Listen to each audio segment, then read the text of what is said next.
Welcome to mega 9 TV burning topic. నేను జనని.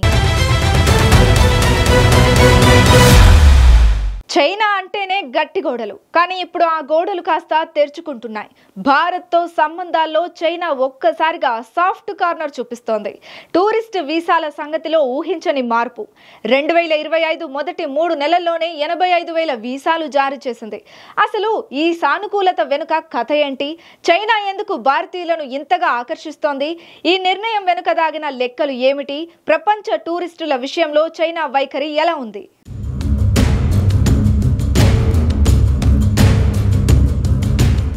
భారత్తో సంబంధాల విషయంలో చైనా కొత్త రాగం అందుకుంది. 2025 జనవరి నుంచి మార్చి వరకు ఏకంగా 85,000 వీసాలు భారతీయులకు జారీ చేసింది.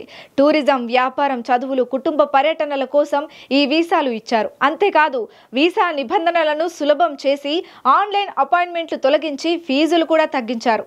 ఇంత సడన్ గా చైనా ఎందుకు ఇంత సాఫ్ట్ గా మారింది?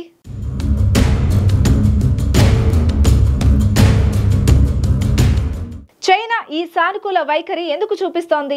చైనా ఆర్థిక వ్యవస్థ కరోనా తర్వాత కాస్త కుదేలైంది. టూరిజం రంగం మీద ఆ దేశం గట్టిగా ఆధారపడుతోంది. 2024లో చైనా 3 కోట్ల మంది విదేశీ టూరిస్టులను ఆకర్షించింది. కానీ ఇది 2019 స్థాయితో పోలిస్తే సగం కూడా కాదు. అందుకే భారత్ లాంటి భారీ మార్కెట్ను చైనా వదులుకోవాలని అనుకోవడం లేదు. భారతీయ టూరిస్టులు సంఖ్యాపరంగా పెరిగితే చైనా హోటళ్లు, రిసార్ట్లు, షాపింగ్ మాల్స్ నడుస్తాయి. కానీ ఇది కేవలం ఆర్థిక లెక్కలేనా, లేక రాజకీయంగా కూడా ఏదైనా లాభం ఉందా?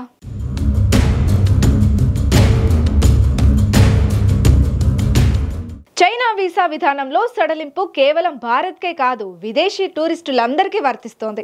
2023లో చైనా తన సరిహద్దులను పూర్తిగా తెరిచింది. అప్పటి నుంచి వీసా ఫీజులు తగ్గించడం, నిబంధనలు సులభం చేయడం చేస్తోంది. ఆస్ట్రేలియా, జర్మనీ, థాయిలాండ్ లాంటి దేశాలకు వీసా ఫ్రీ ఎంట్రీ కూడా ఇచ్చింది. భారత్కు అలాంటి సౌకర్యం లేకపోయినా వీసా ప్రక్రియను సులభం చేసింది. ఇందుకు మరో కారణం, చైనా తన గ్లోబల్ ఇమేజ్ను మెరుగు చేసుకోవాలని చూస్తోంది. గత కొన్నేళ్లుగా అమెరికా, యూరప్ తో సంబంధాలు ఒడిదుడుకుల్లో ఉన్నాయి. అందుకే భారత్ లాంటి దేశాలతో స్నేహం చేసి తన ఆర్థిక, రాజకీయ లాభాలను చూసుకుంటోంది. చైనా ఈ సానుకూల వైఖరి పట్ల ఎవరికి లాభం? ముందుగా భారతీయ టూరిస్టులకు వీసా సులభంగా దొరకడంతో చైనా అందాలను చూసే అవకాశం పెరిగింది.